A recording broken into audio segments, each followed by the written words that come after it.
때가 참 많이 있습니다. 상황이 내 생각과 뜻대로 되어지지 아니할 때에 우리는 이러한 감정들을 누구나 한 번쯤은 또 자주 우리가 겪으면서 경험하면서 살아갑니다. 그때에 우리의 인생이 참 흔들릴 때 흔들린다, 이렇게 흔들리는 그런 상황들이 많이 찾아오죠. 일이 풀리지도 않고 또 사람들도 주변에 있던 나를 좋아하고 따랐던 사람들도 다 떠나가고 또 길이 막힌 것 같은 그러한 답답한 상황 가운데에 이러한 어려움들을 우리가 마주할 때가 있습니다. 그때 속으로 우리는 이렇게 이야기할 때가 있죠. 주님, 지금 이 상황을 잘 해결해 주시면 참 좋을 텐데요. 지금이 딱 하나님의 은혜가 필요한 시기인데요. 좀 길을 열어주십시오 라고 우리가 종종 하나님 앞에 기도하면서 때로는 삶 가운데서 하소연하듯이 이야기할 때가 있습니다. 그런데 이 돌아보면은 그 지금이라는 이 요구는 꼭 우리 바깥에서 외부적인 상황에서만 찾아오는 것은 아닙니다. 오히려 가장 가깝고 또 가장 믿었던 사람들에게서 이러한 이야기들을 들을 때가 있습니다. 야, 이제 좀 빨리빨리 결단을 좀 해야지. 현실적으로 지금 해야 되는 거 아니냐. 빨리빨리 방법이 없으니까 지금 생각하지 말고 빨리빨리 움직여 라는 이런 주변에 가장 신뢰하고 믿을 만한 사람들에게서 재촉하는 이런 말들을 우리가 듣고 그 말의 영향력에 따라서 우리의 마음이 조급함을 느낄 때가 많이 있다는 거예요. 그 말들이 가만히 들어보면은 틀린 것 같지가 않습니다. 그때에 우리의 믿음과 또 우리의 마음이 흔들리기 시작합니다. 지금 해야 되는 건가? 지금이 때인가? 이러한 생각들을 우리가 한다는 것이죠. 오늘 본문 요한복음 7장부터 우리가 7장 1절부터 9절 말씀을 보았는데요. 바로 예수님께서 지금 이러한 압박 가운데에서 어려움을 겪고 계시는 그러한 상황에서 이 본문이 시작합니다. 그리고 이 장면을 통해서 우리는 믿음이 무엇인가, 특히 주님의 때를 따르는 믿음이 무엇인가에 대하여서 분명하게 깨닫게 되어집니다. 우리는 종종 하나님의 일을 하나님의 방식이 아니라 우리의 방식으로 빨리 성과를 내고 싶어 합니다. 그런데 성경은 분명하게 우리에게 말씀을 합니다. 하나님의 때는 하나님께 속한 것이고 또 우리의 인생의 모든 일들이 하나님의 주권과 이 섭리 가운데에서 이루어짐을 성경은 우리에게 말씀을 하세요. 그런데 문제는 우리가 이 하나님의 주권과 섭리의 역사를 우리의 방식과 또 우리의 때의 기대치에 두고 하나님이 일해 주시기를 원하는 데에 문제가 있다는 것입니다. 사도 바울은 이 고린도전서 2장 12절 말씀을 보게 되어지면은 우리가 세상의 영을 받지 아니하고 오직 하나님으로부터 온 영을 받았으니 이는 하나님께서 우리에게 은혜로 주신 것을 알게 하려 하심이라 라고 말씀합니다. 하나님이 은혜로 주신 것을 알게 하시는 분이 누구인가? 바로 하나님의 영이신 성령님이시라는 사실입니다. 그런데 우리는 이 말씀이 왜 우리에게 굉장히 은혜 가운데 다가오는 꼭 필요의 말씀이냐? 우리는 우리의 생각과 방법대로, 인간의 방법대로 우리가 모든 문제들에 맞서서 해결하면서 나아가려고 하지만은 하나님께서는 우리의 인생 가운데에서 지혜 있게 그리스도인으로서 하나님의 자녀로서 살아갈 수 있는 최고의 방법을 주셨는데 그 방법이 무엇이냐? 바로 성령님의 도우심 가운데 강구에서 도우심 가운데 살아가는 이 은혜를 우리 가운데 허락해 주셨다는 사실이죠. 하나님의 때도 마찬가지입니다. 그 때를 정하신 분도 하나님이시고 그 모든 것을 아시는 분도 하나님이십니다. 그러니 우리의 지혜로, 우리의 감으로, 우리의 경험으로 우리는 지금이야 라고 모든 상황들을 단정하면서 해결하려고 해서는 안 된다는 거예요. 오직 성령께서 말씀과 기도를 통해 우리를 깨닫게 하시고 또 인도하실 때에 우리는 그 걸음을 분별할 수 있다는 사실입니다.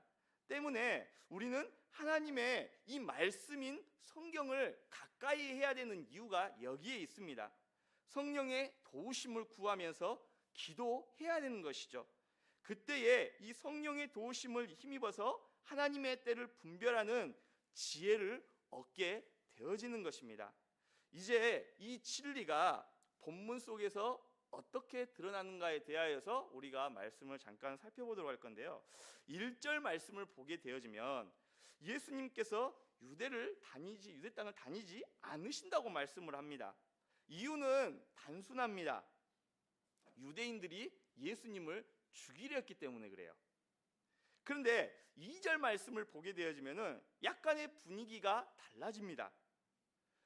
초막절이 가까워졌다고 이 2절 말씀에서 밝히고 있는데, 이 초막절은 우리가 잘 아는 것처럼 이스라엘 3대 절기 중 하나입니다. 가장 큰 절기 중에 하나이죠. 광야 40년에 하나님께서 이스라엘 백성들과 이 광야 40년간을 함께 해주시고, 그곳 가운데에서 하나님께서 이 추수의 은혜를 허락해 주신 이 은혜를 감사하면서 하나님 앞에 지켰던 절기, 그 절기가 바로 오늘 2절에 말씀하고 있는 이 초막절입니다. 사람들이 초막절이 가장 큰 절기 중에 하나니까 어떻겠습니까? 예루살렘으로 사람들이 아주 인사인해를 이루는 엄청나게 몰려드는 이러한 시기입니다. 무엇인가 사람들에게 이야기하고 또 자신의 존재에 대하여서 요즘 말로 흔히 이야기하는 어필할 수 있는 아주 절호의 기회의 시기인 것이죠. 바로 지금 그 타이밍에 예수님의 형제들이 등장합니다. 그리고 3절과 4절과 같이 이 예수님을 향하여서 예수님의 형제들이 이야기합니다. 형님, 여기를 떠나서 유대로 올라가십시오. 하시는 일들을 제자들도 보게 하십시오. 세상에 알려지기를 바라면서 자기의 일을 숨기는 사람은 없습니다. 이제 당신을 세상에 나타내세요 라고 예수님을 향해서 예수님의 제자들이 이야기를 해요. 이 말을 우리가 얼핏 보았을 때는 겉으로는 굉장히 예수님을 위해서 하는 말 같고 예수님에게 좋은 조언을 해주는 그런 말로 우리가 들릴 수도 있습니다. 좀 더 크게 일을 벌리세요, 이러한 의미로 우리가 받아들일 수 있다는 것이죠. 이 말씀을 보게 되어지면은 이들이 어떠한 마음으로 예수님께 이러한 말들을 했는지에 대하여서 정확하게 성경은 이야기하고 있습니다. 이는 그 형제들까지도 예수를 믿지 아니함이러라 하고 말씀합니다. 같은 말이라도, 같은 제안이라도 믿음에서 나오는 말이 있고 불신에서 나오는 말이 있습니다. 형제들의 지금 말은 얼핏 보면 예수님을 너무 사랑해서 사랑의 포장을 두르고 하는 말 같지만은 실제로는 예수님을 이 세상의 방식에 따라서 움직이려고 예수님을 압박하고 있는 것이죠. 세상의 방식은 늘 이와 같습니다. 보이십시오, 증명하십시오, 또 사람들에게 영향력을 발휘하십시오, 인기와 힘을 가지는 자가, 그러한 자가 세상에서 힘을 얻고 영향력을 발휘합니다. 이러한 소리가 우리가 흔히 세상에서 들을 수 있는 이야기들입니다. 이러한 이야기들은 오늘날 교회 안에서도 너무나도 흔히 우리가 들을 수 있는 말이기도 합니다. 하지만 이런 요구는 이 신앙의 자리에서도 끝없이 우리에게 들려오는데, 네가 믿음이 있으면 결과로 보여야 되는 거 아니냐, 정말 하나님이 너와 함께 하신다면은 너를 통해서 뭔가 드러나야 되는 것이 아니냐 라는 이러한 생각들과 말들이 우리 가운데의 신앙생활 가운데서 교회 안에서 들려올 수 있다는 사실입니다. 이 말이 우리 마음과 생각을 흔드는 이유는 그 말들이 낯선 사람에게서 아니라 때로는 가장 믿고 신뢰하고 가까운 사람에게서 들려오기 때문에 그렇습니다. 지금 예수님의 상황이 이와 같았습니다. 하지만 믿음은 우리에게 이처럼 이야기합니다. 이 말이 나를 기도로 이끄는가, 아니면 조급함과 사람의 시선으로 나를 끌고 가는가, 이러한 질문을 우리 가운데 한다는 것이죠. 사실 조급함이 죄는 아닙니다. 하지만 조급함은 우리로 하여금 판단을 흐리게 합니다. 올바른 판단을 할 수 있는 이 능력을 흐리게 한다는 것이죠. 그리고 때로는 이 잘못된 판단으로 인하여서 관계를 망치게 합니다. 그리고 더 나아가서는 우리의 믿음을 무너지게 합니다. 우리의 영적 분별에 따른 판단을 흐리게 한다는 것이죠. 무엇이요? 이 조급함이요. 우리는 이 조급함이라는 감정과 생각이 올라올수록 그때마다 우리가 보여야 될 반응들이 있습니다. 그 반응이 무엇인가? 바로 그 순간에 인생의 속도를 낼 것이 아니라 전능하신 하나님께 먼저 무릎 꿇고 주님의 뜻을 묻는 기도의 모습이라는 사실입니다. 그런데 우리가 이게 참 어렵습니다. 조급함이 우리 안에 밀려오기 시작하고 상황이 나를 압박하기 시작하고 주위의 사람들조차도 나를 외면하기 시작하면 나라는 존재가 그 순간에 부인되어지는 것 같고 부정되어지는 것이 너무나 견디기가 힘듭니다. 그래서 우리는 그 순간부터는 가지 않아야 될, 넘지 말아야 될 선들을 때로는 이 조급함이라는 감정 때문에 넘을 때가 많이 있다는 것이죠. 하지만 성경은 우리에게 분명하게 말씀합니다. 그 순간에 오히려 하나님 앞에 무릎 꿇는 자들, 즉 기도하는 자들로 주님 앞에 서라고 우리에게 명령하고 계신다는 사실입니다. 오늘 이 예수님 앞에 예수님의 형제들이 자꾸만 계속해서 압박하면서 또 예수님에게 자신의 필요에 따라서 요구하는 이 요구 가운데에 예수님께서 6절에 결정적인 말씀을 하세요. 뭐라고 말씀하시냐면 내 때는 아직 이르지 않았다라고 말씀합니다. 그리고 뒤이어서 8절에도 보게 되어지면 똑같은 말씀을 반복하십니다. 너희는 명절에 올라가라. 내 때가 아직 차지 못했다라고 이르지 않았다. 예수님께서 계속 자신의 때가 이르지 않았다는 사실에 대하여서 말씀을 하십니다. 예수님께서 지금 이 상황을 모르셔서 지금 가시지 않는 게 아닙니다.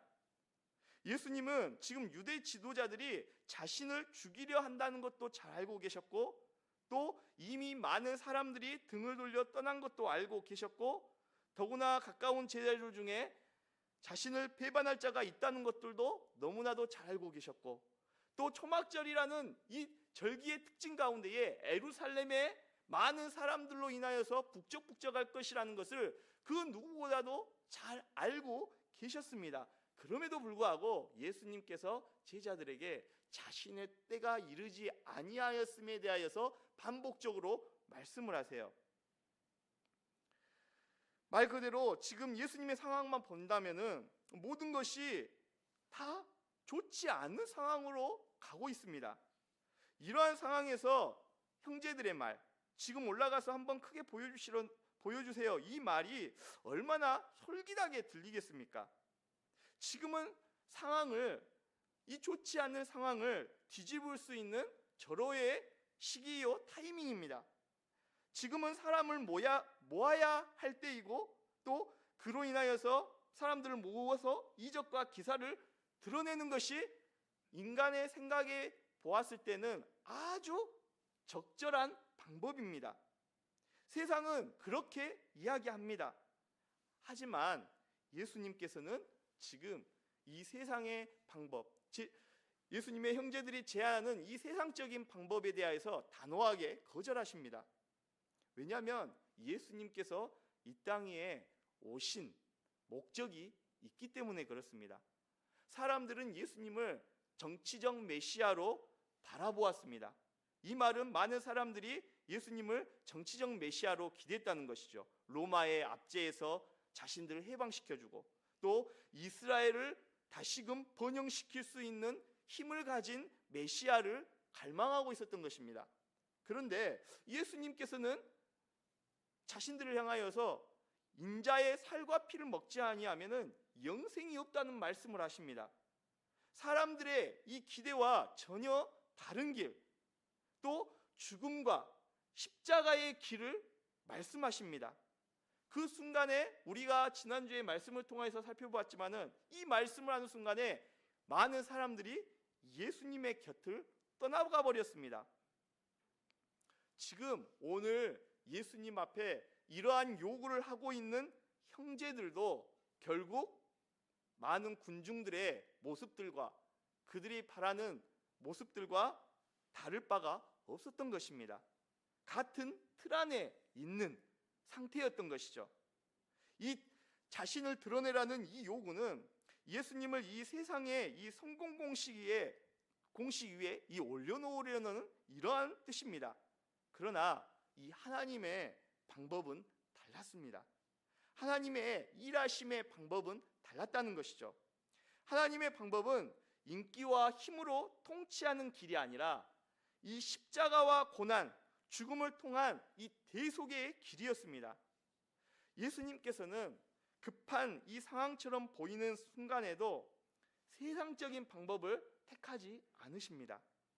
하나님의 때, 곧 예수님 자신이 죄인들을 위하여서 자신의 생명을 십자가에서 내어줄 그 때를 기다리고 계셨던 것입니다. 그리고 그 때가 이르렀을 때에 예루살렘으로 올라가서 십자가에 자신을 내어주심으로 말미암아 구원을 이루셨습니다. 하나님의 때를 기다리는 믿음은 이러한 긴급한 상황 가운데서도 하나님의 방법을 선택하는 믿음입니다. 우리가 구약에서 잘 아는 인물이 있습니다. 그 인물이 누구냐면은 바로 이 아브라함이죠. 하나님께서 아브라함에게 약속을 하셨습니다. 어떤 약속이었습니까? 아들을 주시겠다고, 그러니까 너의 후사를 주겠다라고 하나님께서 약속을 하십니다. 그 약속을 받고 10년이 다 되도록 자식이 생기지 않습니다. 그 순간에 이 아브라함 마음 가운데에 어떠한 생각이 들었을까요? 제가 이 아브라함이라고 입장에서 보았을 때에 생각해 보면 제 나이도 그 상황에서 아브라함이 하나님의 약속을 받았을 때가 이미 90세였습니다. 그때면은 와, 이거는 도무지 길이 보이지 않는, 이 상황이 도무지 해결되어질 것 같지 않는 이러한 상황 가운데 하나님이 약속을 주신 거예요. 시간이 점점점 지나가면은 더욱더 이 생체적으로 보았을 때에는 하나님의 약속이 불가능한 것처럼 느껴집니다. 그 순간에 마음 가운데에 큰 의심이 또 믿음이 흔들리는 시점이 분명히 계속 있었을 것입니다. 왜 시간이 지났는데도 이렇게 하나님의 약속이 내 삶 가운데에서 성취되어지지 않지? 하나님이 분명하게 나한테 약속을 후사를 주신다고 말씀하셨는데 하나님이 지금 나에게 거짓말하신 것인가? 라는 이 하나님의 약속에 대한 의심이 생겨났을 것입니다. 그러면서 점점 이 초조함이 생겨났고 조급함이 생겨났어요. 현실은 점점 더 불가능한 쪽으로 흘러가기 시작합니다. 그때에 성경을 보게 되면 이 조급해진 아브라함이 하지 않아야 될 실수를 합니다. 바로 자신의 아내 이 사라의 종이었던 이 하갈을 자신의 첩으로 삼게 되어지죠. 그 가운데에서 우리가 잘 아는 것처럼 이스마엘이라는 아들을 낳게 되어집니다. 근데 여기서 분명하게 우리가 알아야 될 것은 하나님께서는 이 하갈이라는 여인 안에서의 하나님께서 후사를 약속하셨던 것이 아니라 아브라함과 사라 안에서 하나님께서 아들을 주시겠다고 약속했던 것이죠. 결국에는 이 이스마엘이라는 아들은 하나님의 약속의 자녀가 아니었던 것입니다. 그 순간에 이 아브라함은 가정을 지키려는 이런 마음들이 분명히 있었을 것이고 존재했을 것입니다. 그래서 결국에는 하나님의 약속을 잊어버리고 사람의 생각, 사람의 방법에 따라서 자신의 아들을 낳게 되어지는 결과를 초래했어요. 그 결과의 끝이 어땠습니까? 결국에는 불화가 생겼습니다. 갈등이 생깁니다. 그리고 가정이 나뉘어지게 되어지는 이러한 비극들이 나타나게 되어집니다. 급해서 조급함이 가져오는 이 상황 가운데에서 급해서 사용하였던 이 결단이 결국에는 이 인간적인 방법이 인생을 더 어지럽히게 되어지는 결과를 초래했다는 사실입니다. 사랑하는 성도 여러분, 우리가 때로는 하나님의 약속을 받을 때에 하나님의 약속을 이미 우리는 받은 자들이잖아요. 어디에서부터 하나님의 약속이 출발되어지냐? 바로 하나님의 말씀인 성경이죠. 이 말씀을 약속을 받은 하나님의 사람들입니다. 그런데 우리는 이 하나님의 약속을 받고 또 그 가운데에서 신뢰하면서 살아가야 될 우리 안에는 책임과 의무가 있는 사람들입니다. 그런데 살아갈 때에 이 하나님의 약속이, 성경의 말씀이 우리 가운데에 실현되어지지 않는 것처럼 생각되어질 때가 너무나도 많이 있습니다. 하나님의 때를 기다리는 것이 너무나 힘듭니다. 그래서 때로는 인간적인 방법을 사용합니다. 누구처럼요? 아브라함처럼요.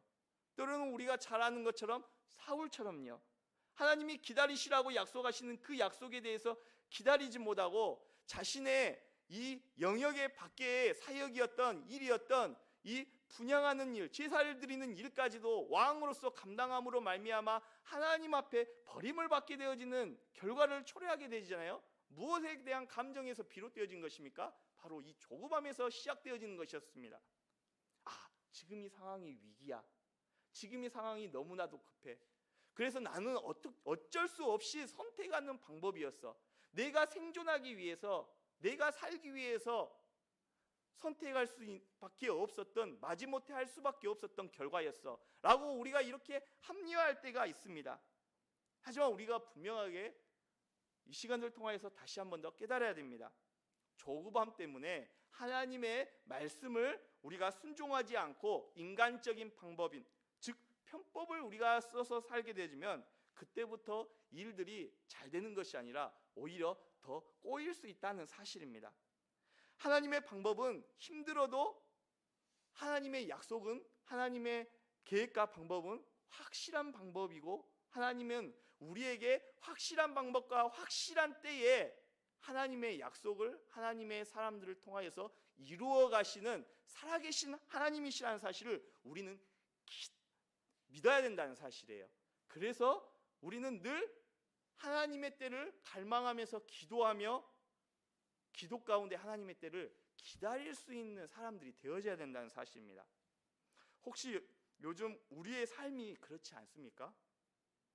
모든 상황이 무너져 내리는 것 같고, 또 일이 점점 꼬여만 가는 것 같고, 마음이 급해지는 때에 그때 우리는 어떠한 모습으로 반응합니까?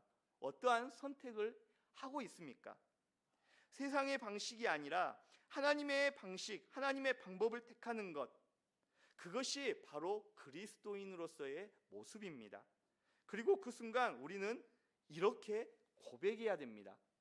하나님, 제 상황이 지금 상황 가운데에서 너무 답답하고 앞이 보이지 않는 그러한 상황이지만, 마치 아브라함의 이 모습과 같이 하나님의 약속이 현실로 실현되어지지 않을 것 같은 이러한 아주 암흑과 같은 상황이지만은, 하나님의 약속이 나를 통해서 절대 이루어질 수 없을 것만 같은 절박한 상황이지만은, 그래도 그 순간 하나님의 약속을 의심하지 않고 조바심을 가지지 않고 인간의 방법으로 해결하지 않고 하나님 앞에 겸손하게 묵묵히 기도하며 하나님의 때를 기다리겠습니다, 이렇게 고백하는 자들이 되어져야 된다는 사실입니다. 우리는 여기서 중요한 사실이 하나 있습니다. 하나님의 때를 기다린다는 말은 아무것도 하지 않고 가만히 있는다는 뜻이 아닙니다. 오늘 본문이 그런 의미가 아님을 잘 보여주고 있습니다. 10절 말씀을 보게 되면요, 예수님께서 형제들이 먼저 이 올라간 뒤에 예수님께서 자신을 나타내지 않고 은밀하게 올라가십니다.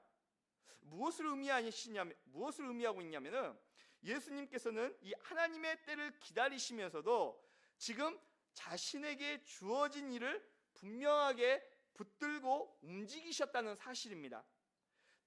자신을 드러내시는 방식이 아니라 하나님의 뜻을 따라 가장 합당한 방식으로 걸으셨다는 거예요. 순종하시면서요.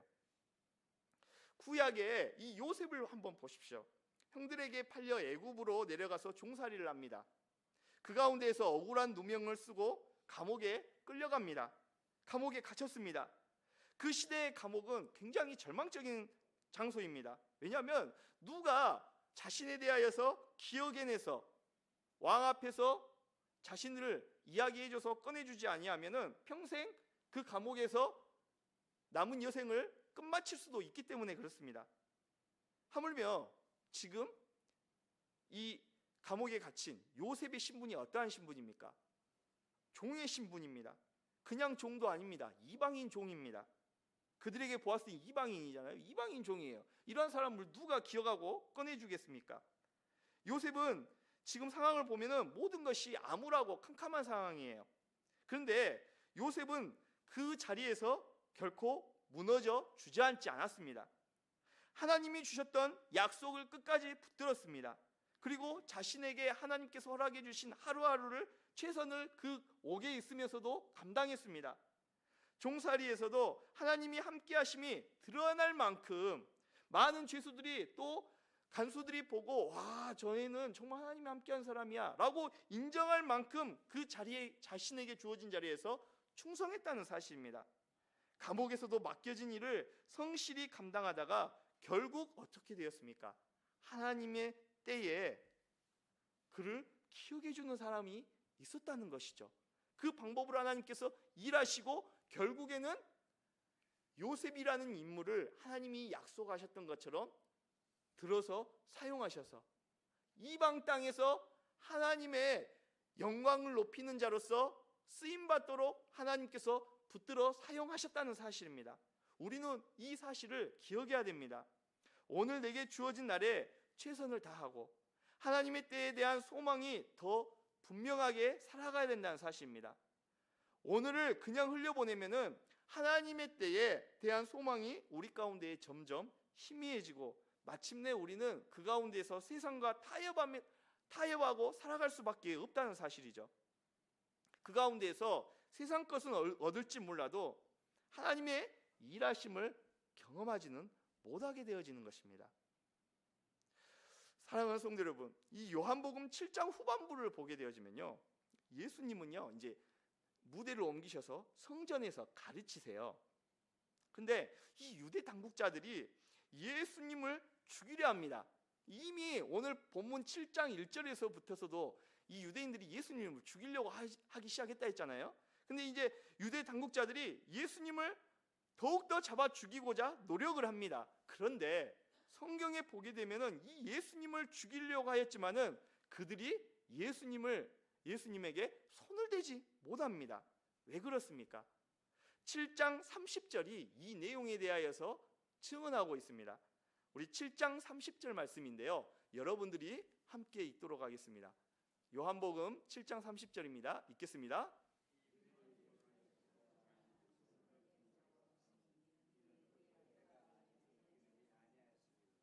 아멘. 그들이 예수를 잡고자 하나 손을 대는 자가 없으니 이는 그의 때가 아직 이르지 아니하였습니다 라고 말씀합니다. 그렇습니다. 하나님이 정하신 때가 이르기 전에는 어떤 사람도 어떤 세력도 어떤 존재도 하나님의 일을 막을 수 없었던 것입니다. 세상은, 즉 사단은 예수님을 잡아서 죽이려고 하였습니다. 하지만 하나님의 때가 이르지 아니하였기 때문에 예수 그리스도께서 십자가에 달리셔서 죄인들의 죄를 대속하시기 위하여서 십자가에서 희생제물이 되시기 이 일이 때가 이르지 아니하였기 때문에 그 누구도 세상의 권력, 사단의 권력, 그 어떠한 세력도 예수님의 생명을 해할 수가 없었다고 요한복음 7장 30절은 우리에게 말씀하고 있습니다. 인생 만사는 하나님의 뜻대로 하나님의 이 정하신 때에 이루어지는 것을 우리가 성경을 통하여서 깨달을 수가 있습니다. 때문에 우리는 이 시간 이처럼 고백해야 됩니다. 믿음은 사람이 말하는 지금에 끌려가는 것이 아니라 주님이 말씀하고 계시는 아직에 순종할 줄 아는 자들이 되어져야 되는 것입니다. 세상은 자꾸만 우리에게 지금이라는 단어를 통하여서 우리에게 재촉합니다.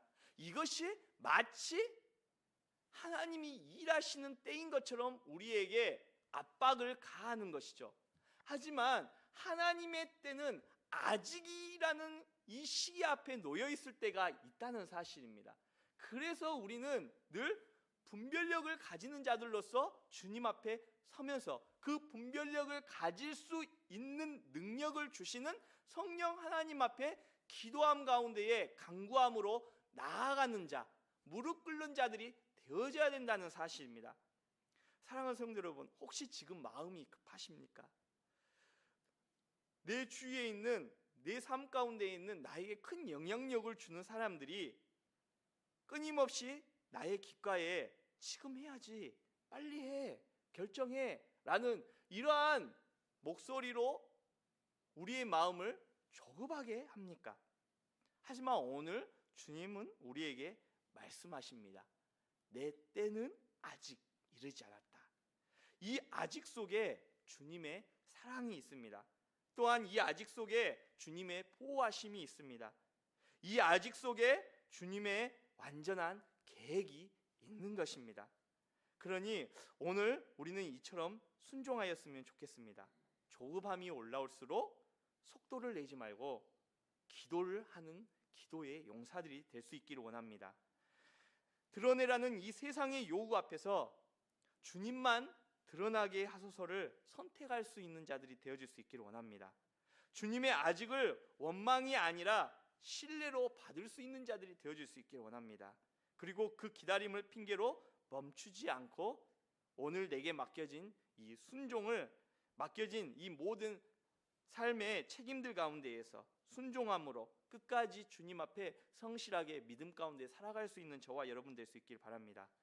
주님의 때를 따르는 믿음으로 오늘도 섬으로 주님 앞에 영광 돌리며 그 주님 안에서 살아가는 기쁨을 충만하게 누리는 저와 여러분 될 수 있기를 간절히 바랍니다.